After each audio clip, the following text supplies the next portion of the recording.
Welcome back to the Producer Podcast Highlights.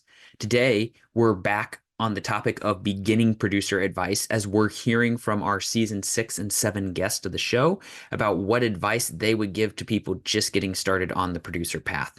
So without further ado, let's get started.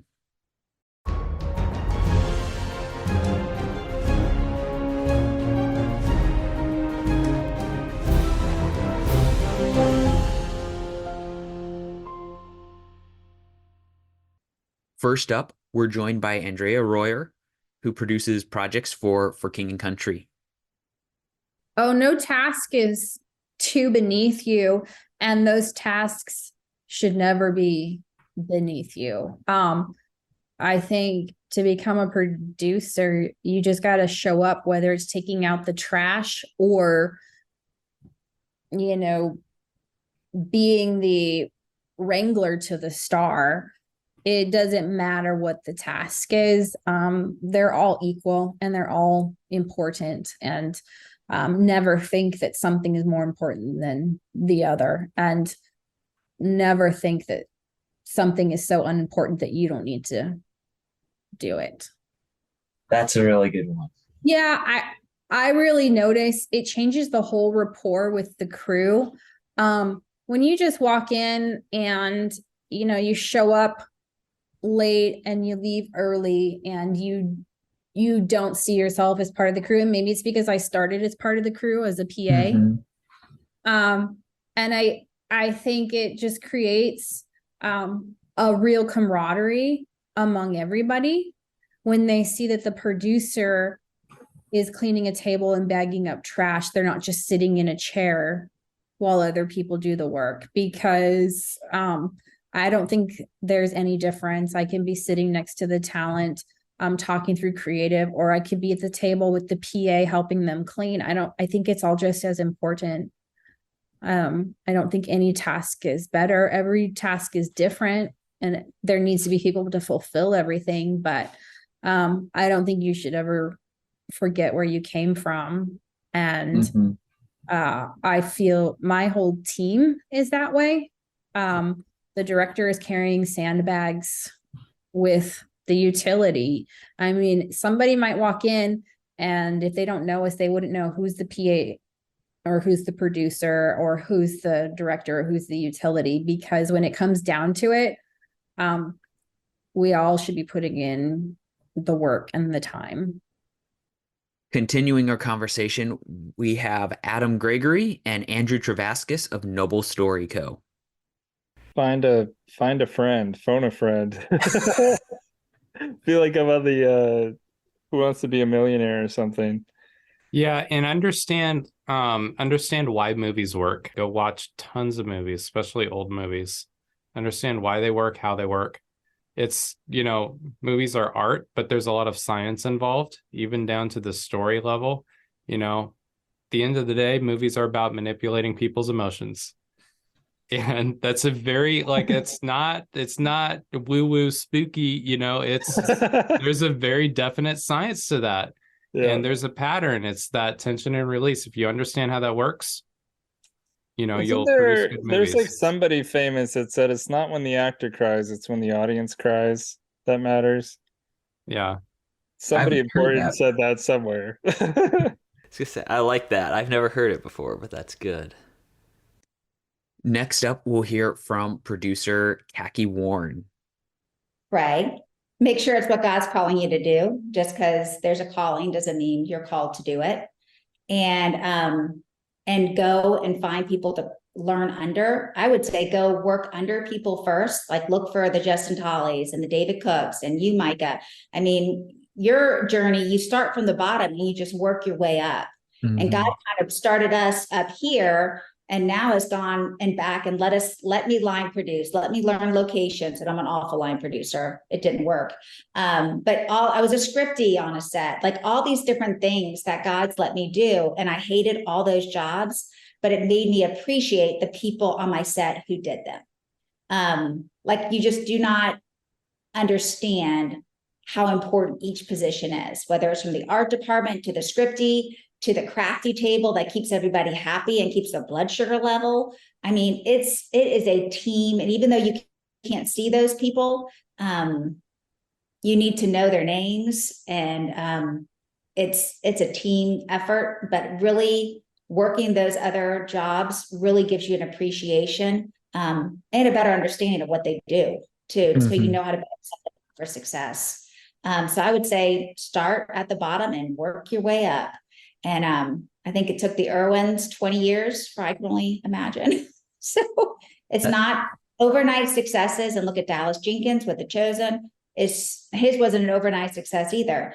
And so be okay to fail. Failure is the best learning opportunity. God sets you up to create, and we're going to make mistakes. From those mistakes, we learn. And that really is a season of preparation, so that when it is time for your big break, you're prepared and being ready to be propelled into the next chapter. So just don't give up. Do it afraid, and network and put yourself out there. I think that's one thing that I love working with young filmmakers, is them constantly sitting like, hey, this is my new reel. This is, and actors too. Where do you have any jobs? Constantly checking in with people, send your resume, send your reel, go to the conventions, and it's just a lot of leg work. It's relationships. Build those relationships and work with people you trust. Next up, you'll hear from your host, Micah Versman.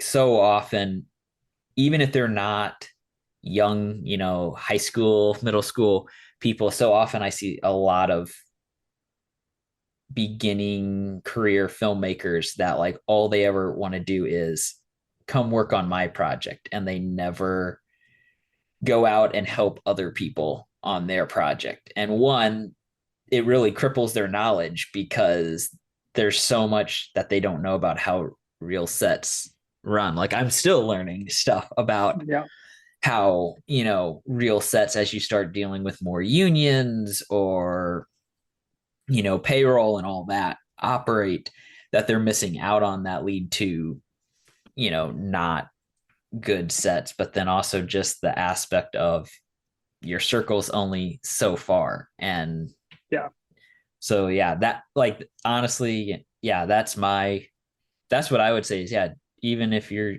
just getting started as wanting to be a writer and director, and trying to find producers, start by getting on a set, even if it's just as a PA, work that, meet people, and go from there. And finally, rounding out this episode of the Producer Podcast Highlights, we have Judy Groders of Groders Productions. Without the expectation of compensation, find your way into the presence of those who are doing good work for the right reasons. By the right reasons, what I mean is fulfilling a kingdom purpose. John right now is out at AFM, at the American Film Market. And he had a gap of a few hours yesterday. He gave me a call and he said, I'm not sure what to do with myself for the next couple hours. And I looked at the workbook and I said, well, there are a couple of workshops. Go to this workshop. And he said, thanks for giving me that advice at the end of the day. He said, but what I recognize is that virtually everything that's going on at AFM right now is driven by a worldview that is the utter opposite of ours. When we talk about and we think about what we're doing, the biblical metaphor is throwing our stones. We have stones to throw in this life, and those stones, in our case, are making moving pictures, or at least that's a big part of it. It's not exclusively that. Right. But if we start using our stones to promote a worldview that does not glorify God, as John is observing in his AFM workshop yesterday afternoon, then our work will lack purpose. And I don't want to get to the end of my life and have spent it doing anything other than fulfilling the purpose to which God has called us. So find mentors who share your worldview, who ascribe to continual growth as professionals, who set the bar high, and observe and learn from them and be proactive learners, not passive learners.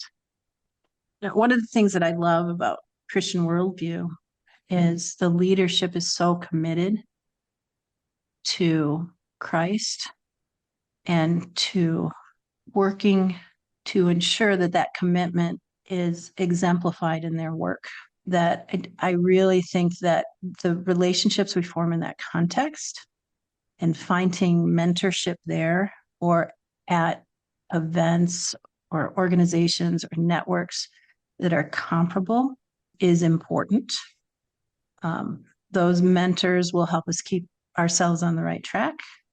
And to the extent that we can find ourselves in proximity to them, even as volunteers, is going to be advantageous to learning the profession as well as to staying on track with the importance of maintaining a commitment to Christ and living in a community that shares the worldview. So form those relationships, find mentors, put yourself in proximity to them, and strive to become exceptionally competent in terms of the skills that are needed to do the job well.